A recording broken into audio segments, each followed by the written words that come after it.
Before things fell apart, my life was simple. Some might say boring.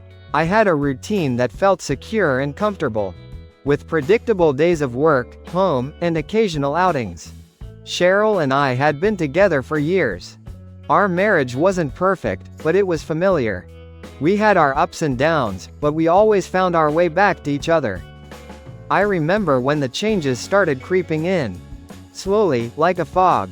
I began feeling restless, questioning if this was all life had to offer. The spark in our marriage faded, and I noticed things I hadn't before. Cheryl seemed distant, buried in work, and I felt more like a roommate than a husband. That emptiness began to gnaw at me. People often think my job is dull. As a CPA leading an audit team, I spend my days analyzing the finances of businesses and individuals. When the IRS investigates, we dive into their books. Sometimes for weeks. While the work is usually straightforward. Today's surprise wasn't from the audit, but from what I saw outside the window. For the past 3 weeks, my team and I have been auditing Landmass Development Group, which is under investigation for contract mismanagement and fraudulent invoicing. This is the second time the state has accused them, and I'm not sure we can save them this time. My team consists of 3 expert computer analysts, Red, Yin, and Jackie, who can find anything in the data. We also have 2 relentless accountants, Adriana and Mandy, who are thorough and won't tolerate any dishonesty. My job is to manage the client relationship and compile the final audit report. Landmass provided us with lavish offices, complete with city views and all the equipment we needed. My office, at one end of the 21st floor, belongs to a managing partner on leave. It's a grand, over-the-top space, filled with dark wood, antique furniture, and even a stuffed marlin. It gave me a sense of how Landmass spent their money. During a break, I found myself staring out the window at the office building across the street, which houses Enterprise Research and Development, where my wife, Cheryl, works. I couldn't see into the offices from my desk, but I knew Cheryl's was on the 20th floor.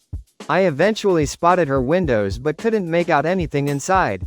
That's when I noticed the giant brass telescope in the office. After adjusting it, I focused on Cheryl's office. I could see her clearly now, working at her desk. My mind wandered, and I thought of Cheryl at home, smiling down at me and then removing the black silk negligee I bought her in Paris. My phone rang, pulling me back to the Landmass audit. "Hello," I answered. "Hey, boss," Mandy said. "Want to join us for lunch?" she asked.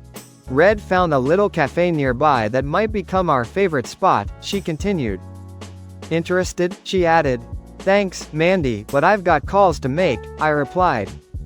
"Could you bring me a tuna salad sandwich and a soda?" I asked. "Maybe tomorrow," I added. "Sure, just remember to take breaks and go home at a reasonable time," she said. "We'll do, thanks, Mandy," I said.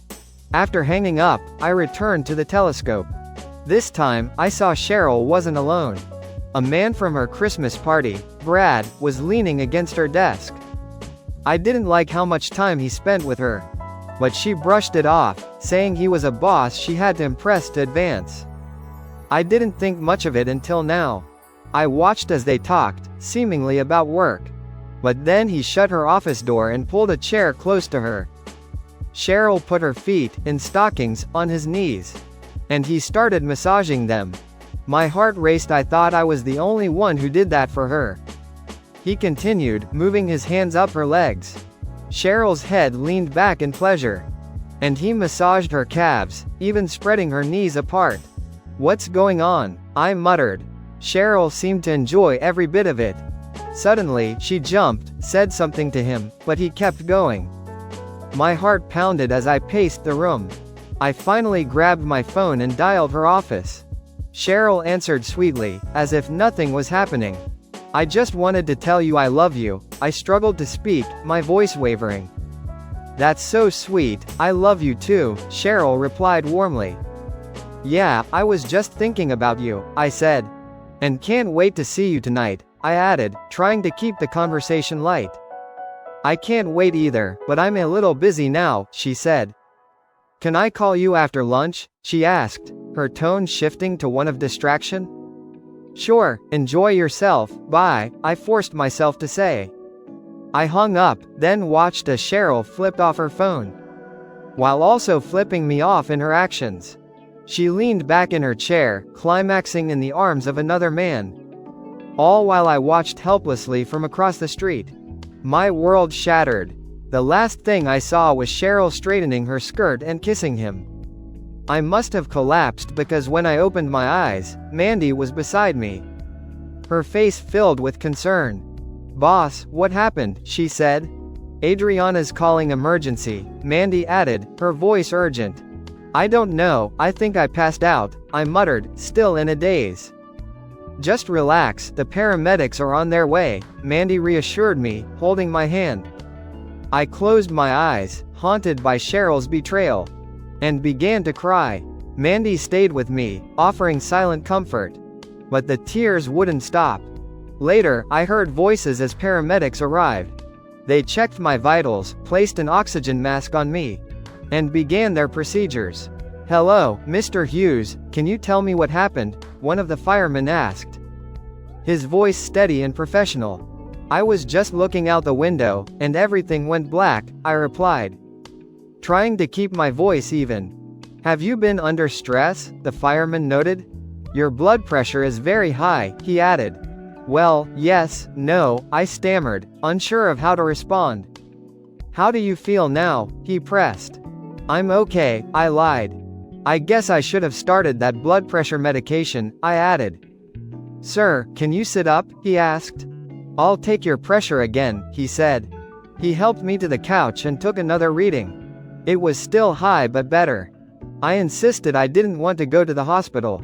Do you think you'll be okay now? The fireman asked, his tone cautious. I'll be fine, I'll call my doctor, I said. Thanks for helping, I added, trying to sound convincing. After they left, I slumped on the couch, with Mandy still holding my hand. I forced a smile. Are you going to be okay? Mandy asked softly, concern etched in her features. I don't know, I think I'll take the rest of the day off, I replied, feeling utterly drained. I don't think so, Adriana interjected firmly from her position by the window. You're not going anywhere until you tell us the truth, she said. We're your friends, Marty, now spill, she added. Yin and Jackie gathered around, all looking concerned. Nothing happened, I just passed out, I insisted weakly. Nonsense, Adriana shot back, pointing at the telescope by the window. What did you see? She asked. All the sadness and panic came rushing back, and I started to hyperventilate. Marty, relax, Mandy whispered, trying to soothe me. Whatever it is, we're here for you, she said. No, it won't be all right, I mumbled, my body trembling. Adriana joined Mandy on the couch, her arm around my shoulders, trying to comfort me. Red, get some ice and water, Adriana instructed. Yin, put the in conference sign on the door, she continued. Jackie, get some chairs, we're having a team meeting, she added, taking control of the situation. Soon, we sat in a circle. Mandy and Adriana kept their arms around me. As Mandy gave me ice water, Adriana gently turned my head to face her. Okay, Marty, no more BS. What did you see? She asked. I told them everything, leaving nothing out. At the end, I was too exhausted to cry. Just staring at my hands, thinking about my ruined life. What do you want to do, Marty? Adriana asked softly. I loved Cheryl deeply and didn't want to lose her. But what I saw through that telescope changed everything. I needed to know the truth about our marriage. Guys, I have a problem, I said. But I don't want you involved, I added. But, Marty, Jackie interrupted, looking me in the eyes. We're a team, and more than that, we're friends, she said. We'll help you through this, short of liquidation, that is, Mandy added. Right, Marty, you might feel like you want to die, Adriana said. But as long as you have friends, there's hope, she continued. We'll be by your side, just lead us like you always do, she added. Silence filled the room as I thought. I needed to know the truth, everything Cheryl was hiding. Only then could I decide what to do. I need to know, I finally said. Everything. Who, how long, how many times, and why, I continued. Why did she do this? Is it something wrong with me? I asked. Don't blame yourself, Adriana said. You've always been a gentleman and a friend, she continued. We'll get to the bottom of this, she said. And no matter what, we'll be here for you, she added. Guys, we need a plan, Mandy said. Red, Yin, and Jackie, focus on what's happening at her work, she instructed. Adriana and I will handle the personal stuff, she continued. Let's regroup at 4 o'clock, she said.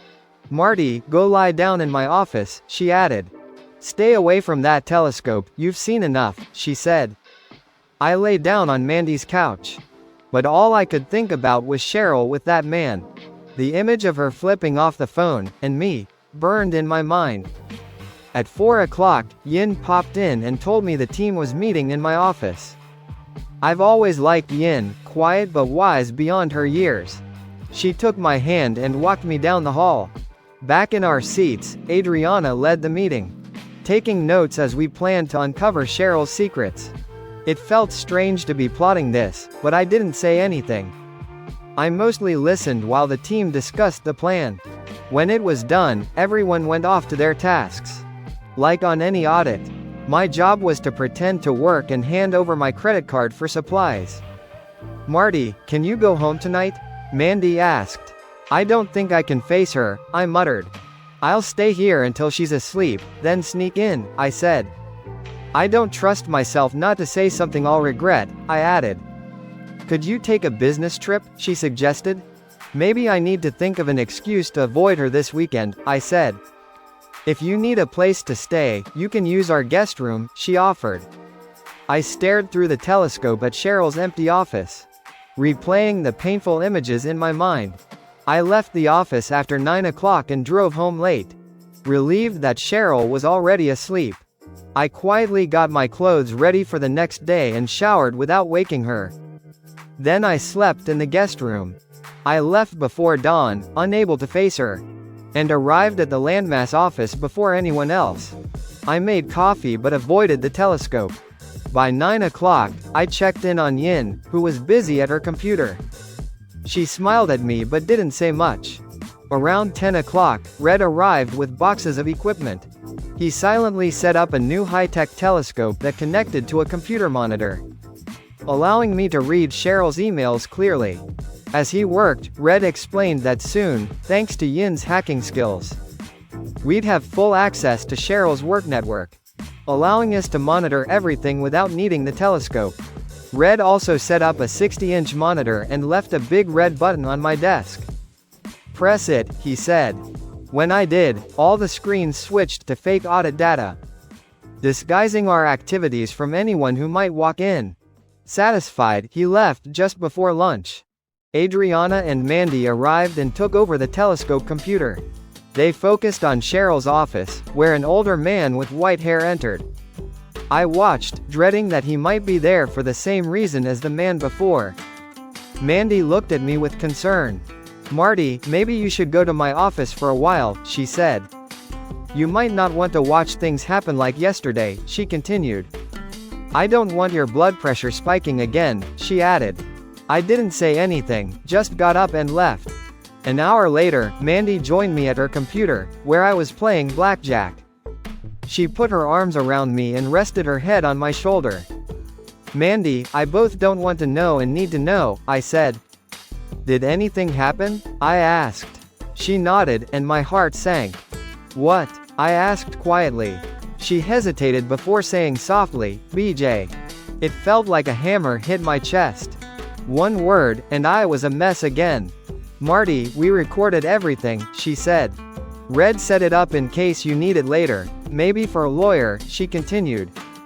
But I suggest you don't watch it, it'll just hurt more, she said. Let's get you something to drink, she added. Mandy guided me back to my office, which now resembled a war room with screens showing various views of the building across the street. Yin explained, that's a display of the security cameras on the 20th through 24th floors. We can see almost everything except the bathrooms and some manager offices, she said. We can control the cameras and record whatever we need, she added. Red then called me over. You're watching your wife on her computer, he said. We can see everything she does, he continued. Right now, she's working on an email, no big deal, he said. But I'm downloading all her emails from the past 5 years, he added. Her schedule was synced with her phone, so I copied that too, he said. Their security is terrible, he concluded. I sat down at my desk, feeling overwhelmed by everything that had happened. Then my phone rang. Quiet, everyone, Red instructed. The room went silent. Go on, boss, he said. I answered the call, trying to steady my voice. Hello, I said. Hi, honey, it's me, Cheryl's voice came through. I quickly glanced at the monitor, seeing her sitting alone at her desk. Hey, what's up? I asked, attempting to sound casual. You worked late last night, and I miss cuddling with you, Cheryl said, with a hint of longing. Are you going to be late again tonight? She asked. I couldn't face the truth, so I lied. Probably, this audit is tough, I said. And I might have to help my dad with his plumbing this weekend, sorry, I added. Oh, I was hoping for some one-on-one time, Cheryl sighed. I bought a new outfit, and I wanted you to be the first to see it, she said. Maybe next weekend, she added. Sounds nice, let's plan something special then, I replied. Trying to sound enthusiastic despite the heaviness in my chest. Okay, love you, bye, Cheryl said, her voice softening. I couldn't bring myself to say, love you, back. I watched her hang up, noticing that this time she didn't flip off the phone. It struck me that it was because she wasn't with anyone else during the call. Just then, Jackie burst into the room, looking triumphant. Someone bring up the second camera partition, she exclaimed, tossing me my keys. I just finished wiring your house for pictures and sound, she said. We can now monitor everything that happens there, she added. Yeah, neat, I replied sadly, unable to share in her enthusiasm. Everyone spent the day working at their computers. Likely splitting their time between monitoring Cheryl and the audit. I hoped they were still focusing on the audit. One by one, they said good night and left. Mandy was the last to go. Marty, you should go out and eat, she said, standing in front of my desk. Don't drink too much, but do something to take your mind off things, she continued. Maybe see a movie, she added. Tomorrow's Friday, and I'll be in early to finish my part of the audit, she said. Get away this weekend and think about what you want to do, she continued. We'll talk Monday, she said. Remember, you're not alone, you have friends, she added. Good night, she concluded. After she left, I thought through my options. Even writing down possible solutions with their pros and cons. But the emotional weight was too much. In the end, I left the paper on the desk and went home at midnight. I took Mandy's advice and went out for dinner. But I couldn't eat much of the steak I ordered. When I got home, Cheryl was asleep again. I quietly packed clothes for the weekend, showered, and slept in the guest room. I left before she woke up, avoiding her as best I could. At the office, I watched Cheryl arrive through the telescope. She had her usual coffee and bagel and reviewed her schedule. At noon, I noticed the words, all four, marked on her calendar. And dread filled me. Given her recent lunchtime activities, I knew this couldn't be good. Despite my team's concerns, I decided to watch whatever happened today. I gathered them for a quick meeting.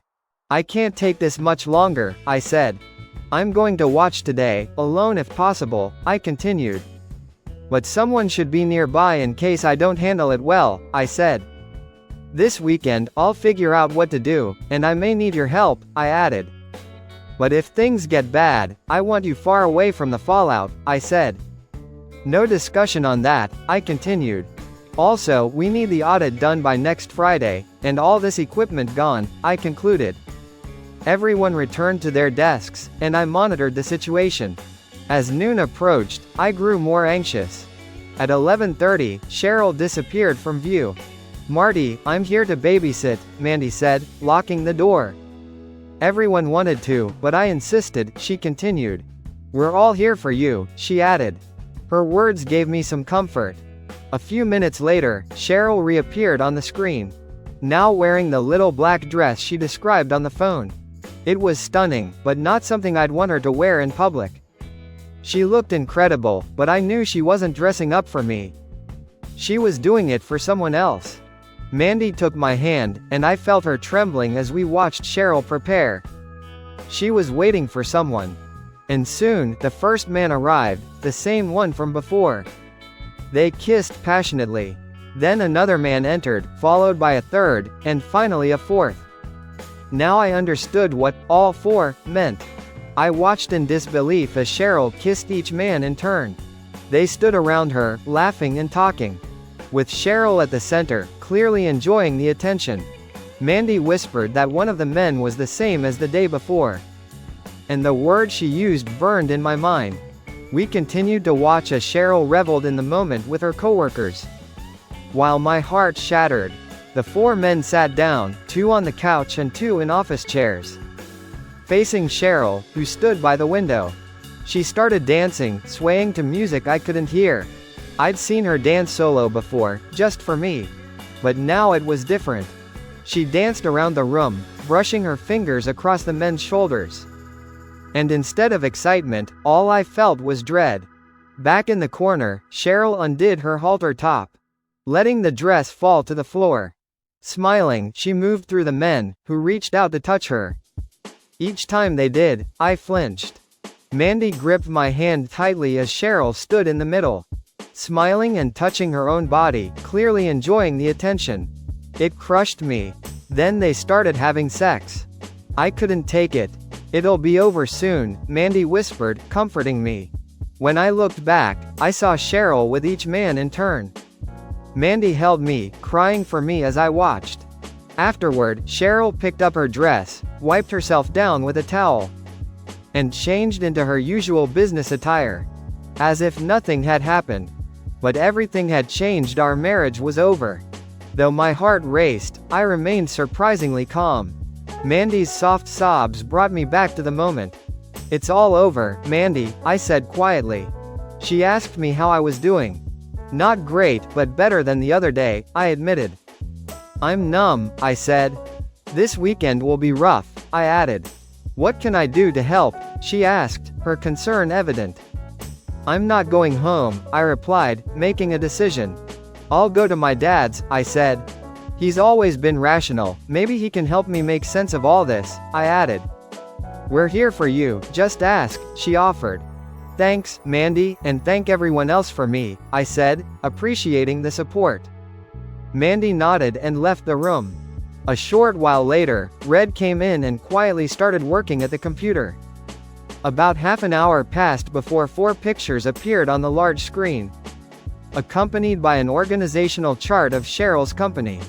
These are the 4 guys, Red said, breaking the silence. They're all her immediate supervisors, 2 levels below top management, he continued. I've got their personnel files, and we'll add more details soon, he said. It'll all be on your computer, he added. I didn't respond, I just stared at the faces of the men who had been with my wife. I couldn't blame them, any man would want Cheryl. Anyone but me, that is. I wasn't in my right mind anymore. Adriana was the last to leave, stopping by to check on me. And wishing me well for the weekend. Once alone, the pain hit hard. Tears fell onto my desk. I knew I had to get away. I watched Cheryl packing up her dress. Then called home, leaving a message that I was going to my dad's. I called my dad next, and he sensed something was wrong, telling me to come. 15 minutes later, I was on the road. By Monday morning, I returned to the office with more energy and clarity than I had in days. My dad helped me navigate my thoughts. And I finally knew what I needed to do. Now I just needed my team to make it happen. Jackie approached me as I made coffee, her eyes full of concern. You okay, boss? She asked.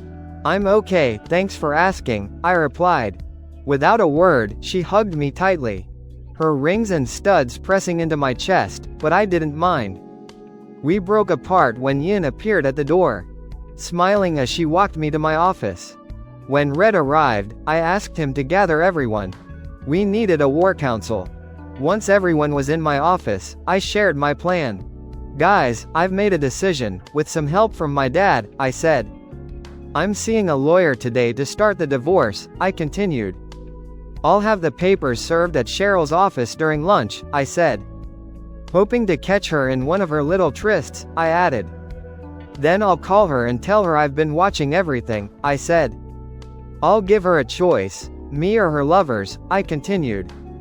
If she chooses me, she must do 3 things, I said. File a sexual maltreatment suit against her supervisors, I continued. Resign from her job, and explain why she did this, I said. If she agrees, I'll pause the divorce course and see if we can work things out, I continued. Though I'm not sure we can, I added. If she refuses, I'll email videos of her actions to everyone at her company, I said. And send the videos to the wives of her supervisors, I continued. I know it's vindictive, but I need them to feel some of my pain, I said. Now, I need all the spy equipment removed from here and my house, I continued. Pack up everything related to Cheryl separately for Adriana to hold, I said. Red, can you help with the emails if it comes to that? I asked. Already done, boss, it'll be untraceable, just press a button, Red replied.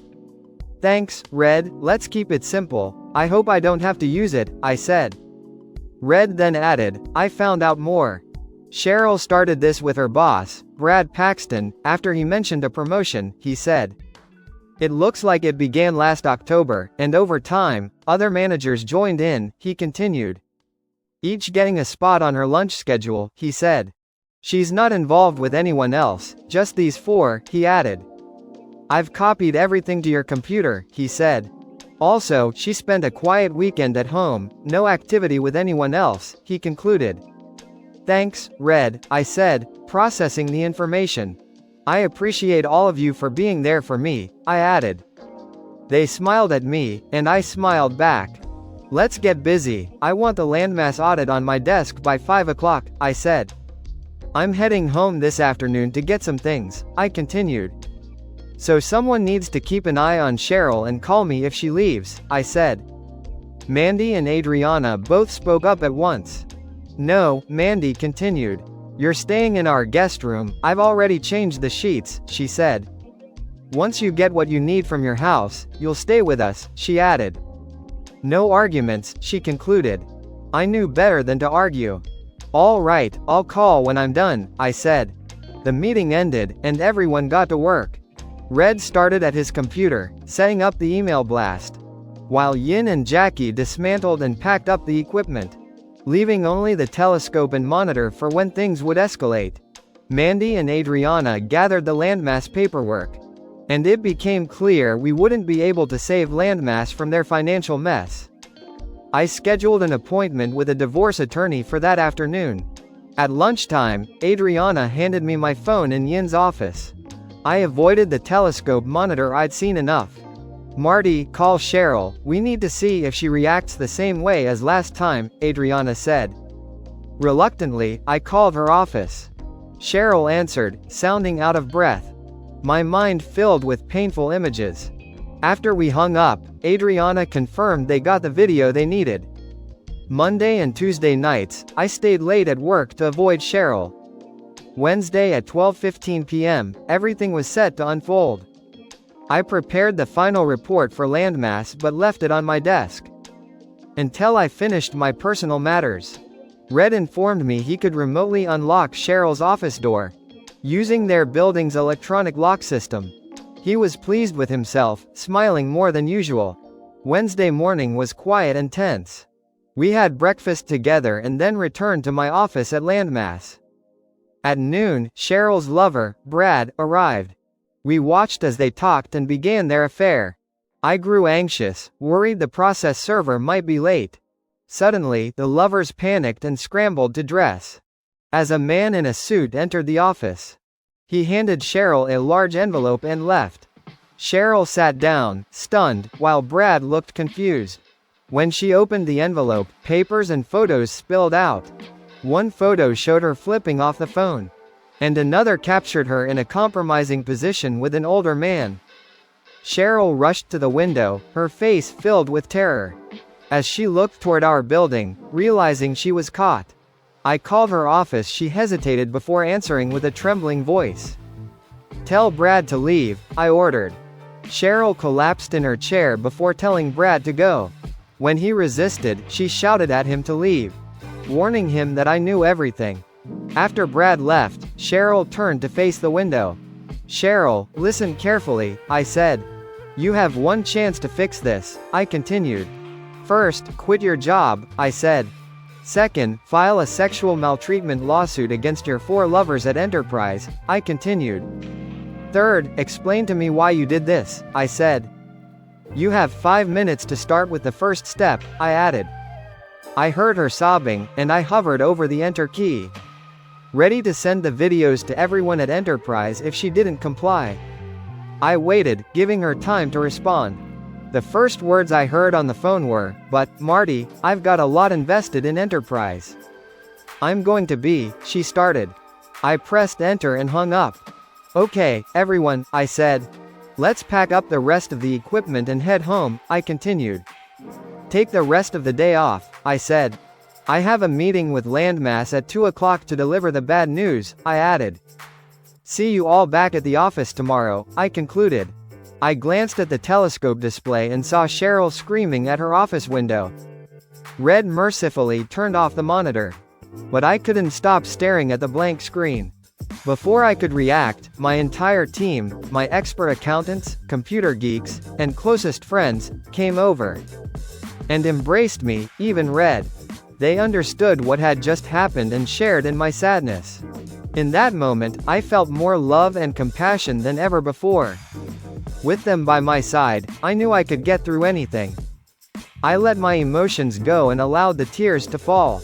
For the past year, my life has been a mess, and it's all my fault. I ruined my marriage, my career, and my sanity. There's no getting any of it back, but I'm determined to try. A year ago, while I was with my boss, a man walked into my office. I thought the door was locked. Brad and I scrambled to dress as the man smirked and handed me an envelope. "Madam, you are served," he said.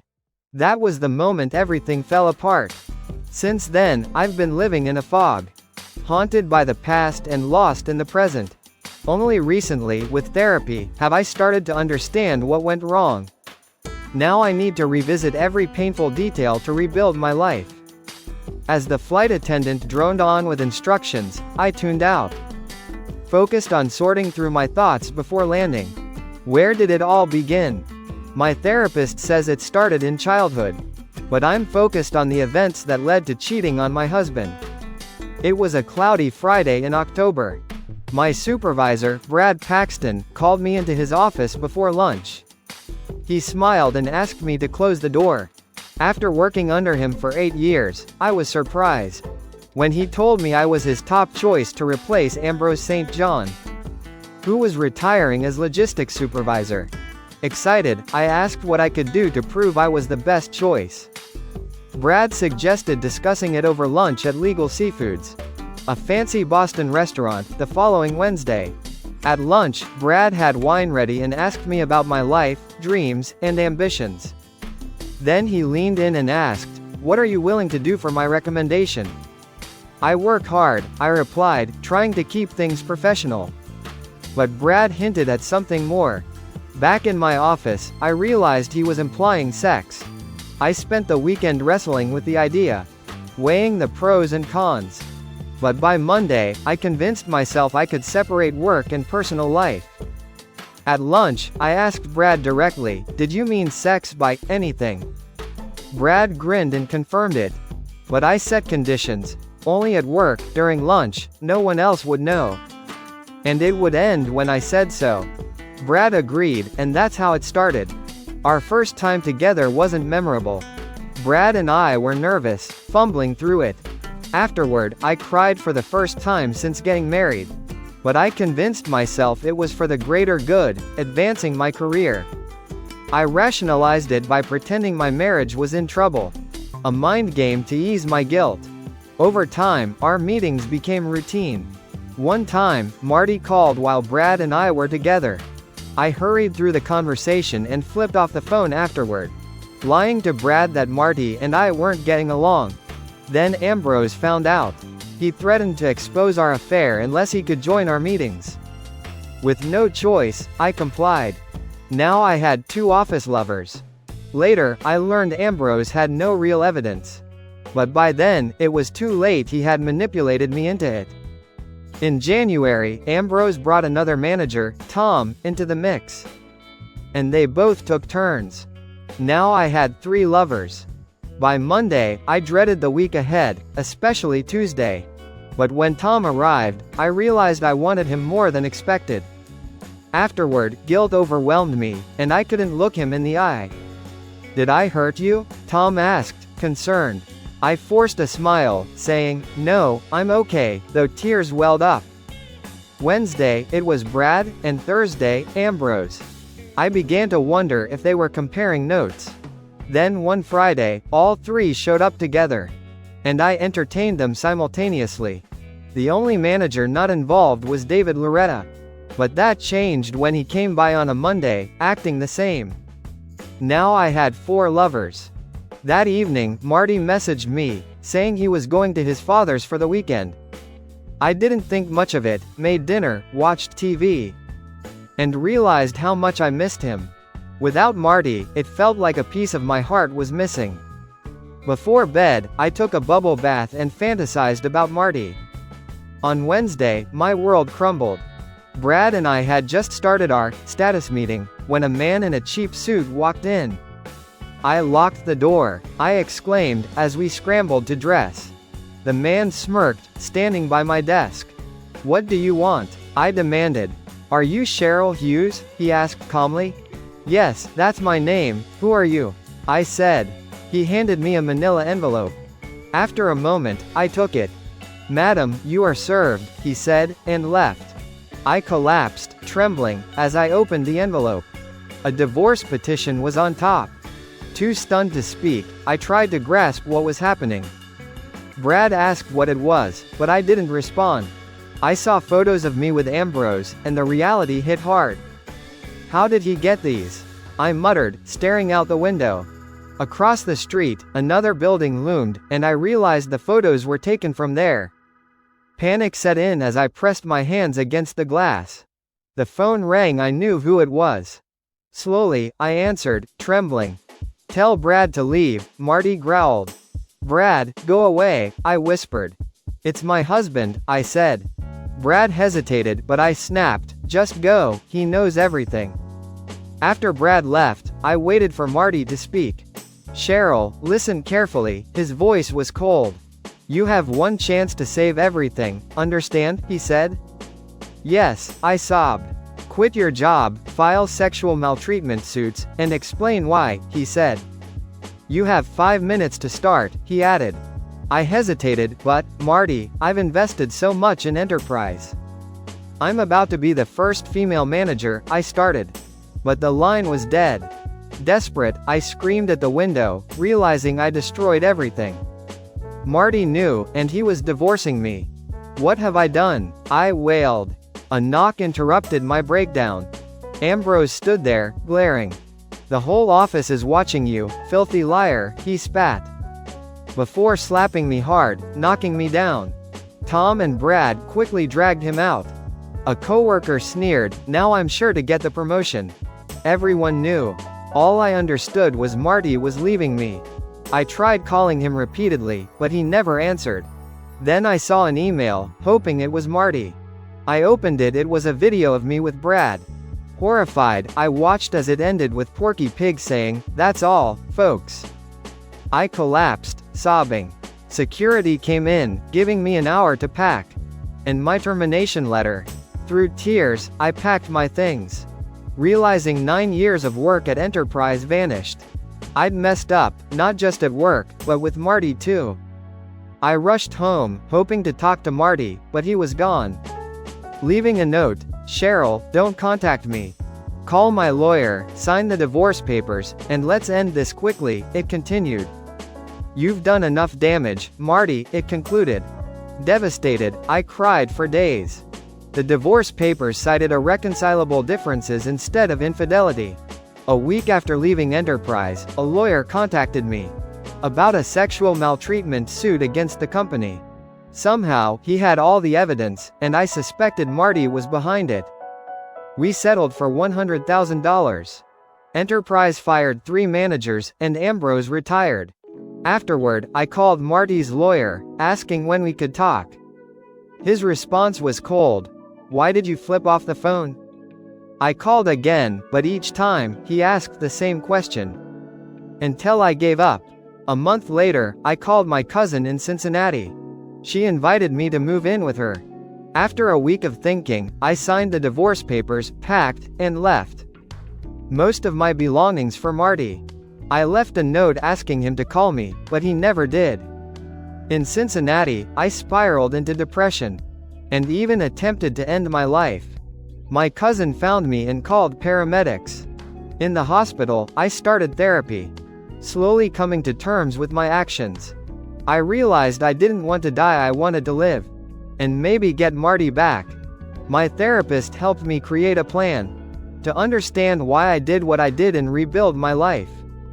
Though he warned getting Marty back might not be possible. 4 months after leaving Boston, I received the final divorce papers. The settlement gave me $100,000 but no alimony or part of Marty's business. We agreed to sell the house and split the profits. After 2 months of therapy, I felt like I was still standing in the ruins of my old life. As I flew back to Boston, I replayed everything in my mind, knowing I'd made huge mistakes, but also recognizing how far I'd come in understanding them.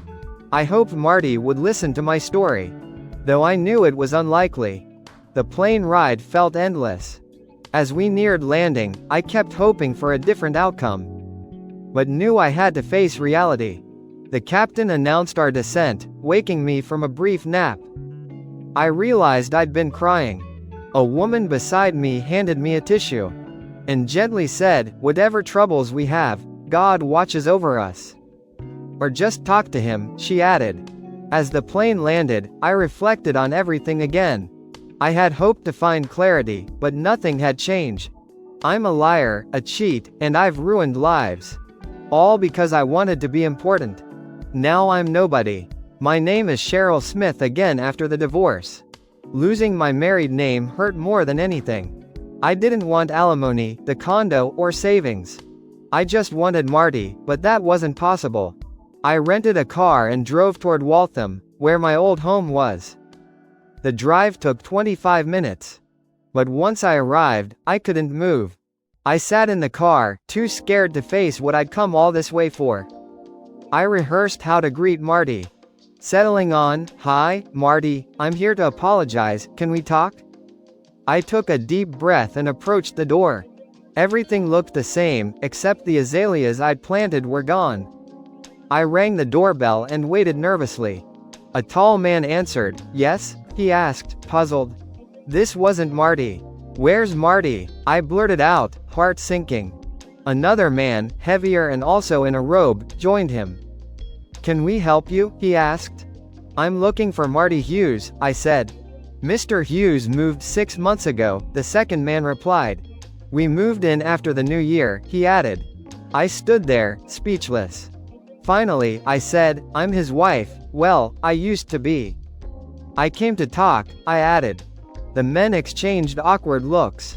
"We heard about you," one said, apologizing. They kindly offered to let me in for coffee, but I declined, asking if they knew Marty's new address. They didn't. I thanked them and walked back to my car.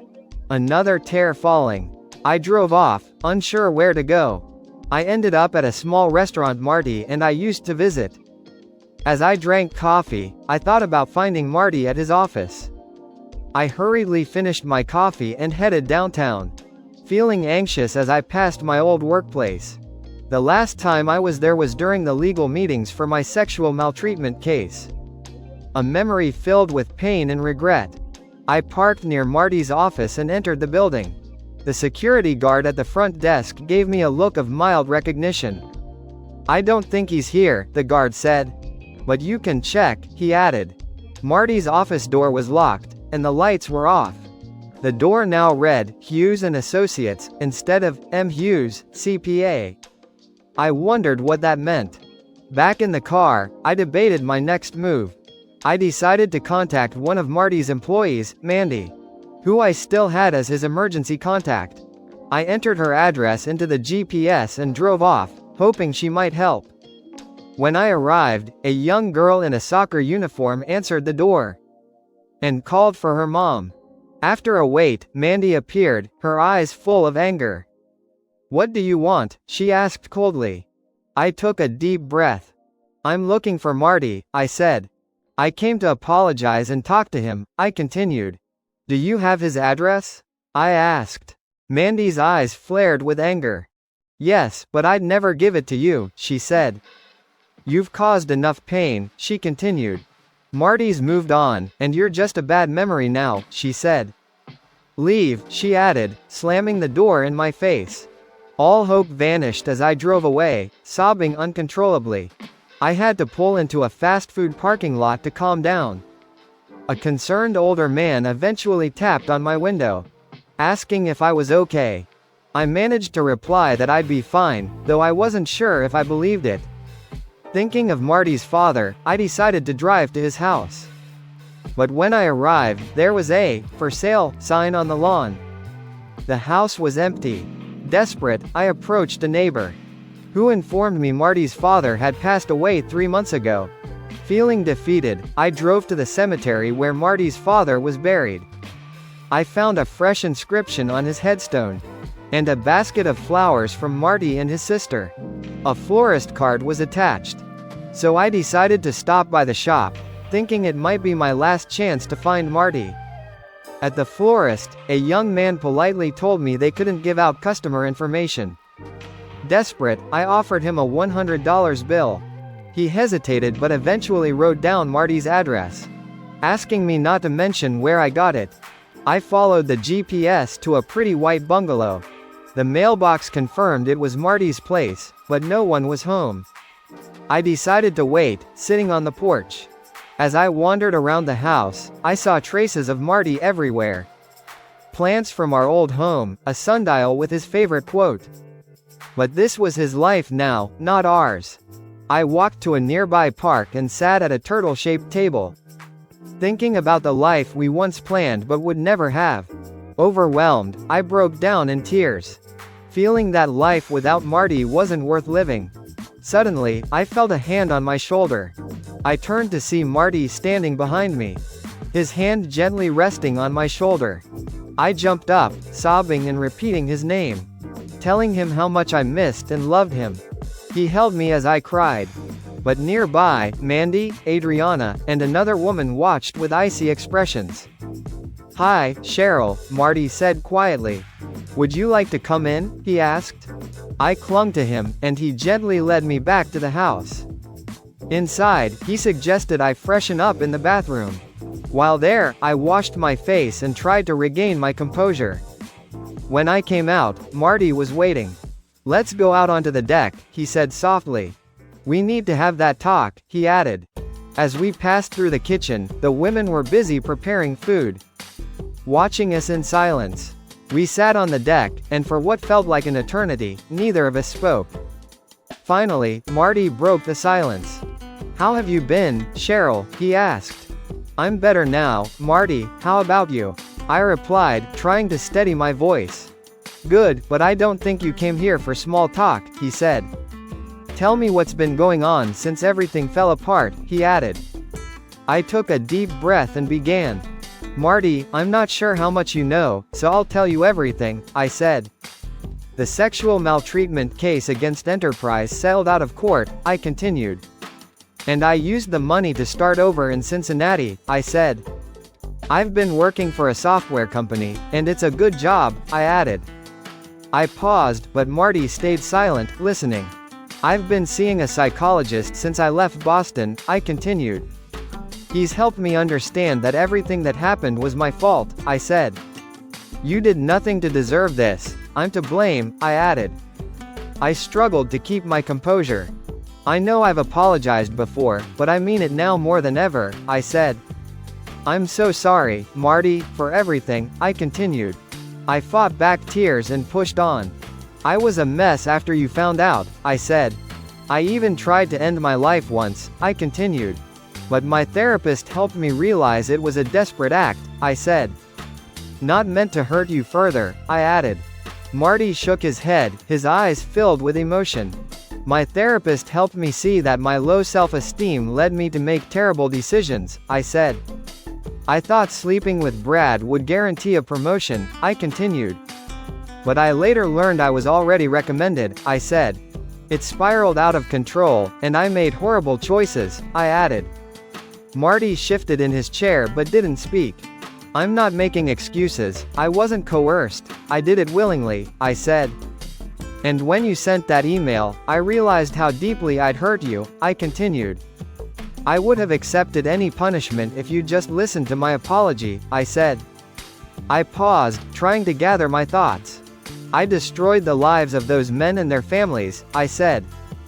Just like I destroyed ours, all because I wanted that job, I continued. I took a breath. The lies I told you were hateful, and for that, I'm deeply sorry, I said. I hope you can someday trust me again, I continued. But I'll understand if you can't, I added. I took a deep breath, trying to steady myself before I started crying again. I need you to know something, I said. The sex I had with those men meant nothing compared to one night in your arms, I continued. With them, it was just sex, but with you, it was love, I said. 3 of them used me, 1 was kind, but none of it compared to being with you, I added. Tears streamed down my face as I looked at Marty. I never told them I loved them, I only said that to you, I said. And I always meant it, I continued. The past year has been hell without you, I said. I'll do anything to make things right, whatever it takes, I continued. Just let me back into your life, please, Marty, I love you, I said. I broke down, unable to continue. Marty sat quietly, giving me time to regain control. I'm sorry, I whispered. I wasn't going to cry, Marty, I'm sorry about your father, I said. He was a great man, and I paid my respects at his grave, I continued. That's how I found where you live, I said. If you can, please forgive me, I continued. If there's any feeling left for me, please let me come back, I said. I want to be with you again, I love you, I added. I covered my face with my hands, letting the tears flow. The whole time, Marty listened without saying a word. I couldn't look him in the eye, unsure of what he was thinking. Just then, Adriana appeared at the door. Excuse me, dinner's ready if you want to eat, she said. Marty looked at me gently. Do you want to take a break, or we can get something to eat, he asked. I'd like to clean up first, I said, wiping a tear. Marty led me to the bathroom, and after freshening up, we headed to the dining room. 5 people were now at the table, all watching me with a mix of curiosity and judgment. Dinner was awkward and silent. The food tasted like cardboard as I nervously forced down a few bites. Marty sat across from me, his expression unreadable. After dinner, the tension returned. Mandy and Adriana cornered me by the fridge. Mandy glared at me, I want you gone as soon as you're done. If you hurt him, I'll make sure you regret it, she said. Adriana added, if he sheds a tear because of you, I'll find you and make you pay. He's moved on, so leave him alone, she said. The others stood by, watching. I felt trapped but knew I had to stay for Marty. Marty returned, rescuing me. Cheryl, let's finish our talk outside, he said calmly. I followed him, relieved to escape the hostility. We sat back on the deck.